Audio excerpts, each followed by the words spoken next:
Welcome to today's graphic design tip of the day. For today's tip, we're going into Adobe Illustrator to learn how to create your own custom brush. You can do this with any shape or design that you draw, so you can see that I have a few examples here on the page already. And what you're going to need to do then is to grab that shape and make sure that you have it grouped together. Either right click and go to group or object and group at the top of your page.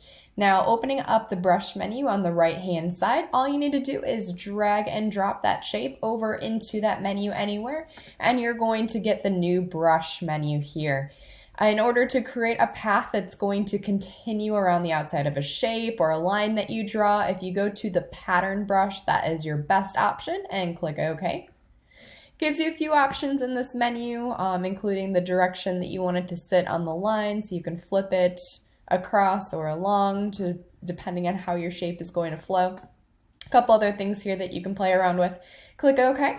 Now in order to use that brush, if I use my ellipse tool to draw a simple circle here that has a stroke and no fill, I'm going to go ahead and grab that shape that I just made and drop it on my line, and I can see that really nice pattern.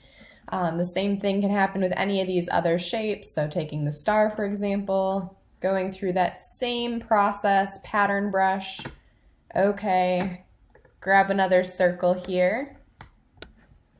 Make sure it has a stroke and no fill, and now I can grab my star tool and simply drop it on the outside of that.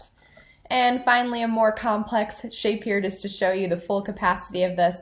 I'm going to grab this whole shape, group it together, and then I can grab it and bring it into my brush menu, create another pattern brush. Again, you can double check and see how you want it to sit. Click OK.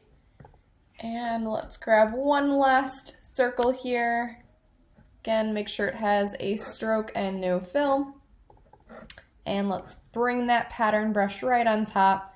Super cool effect. I hope you guys enjoyed today's graphic design tip of the day.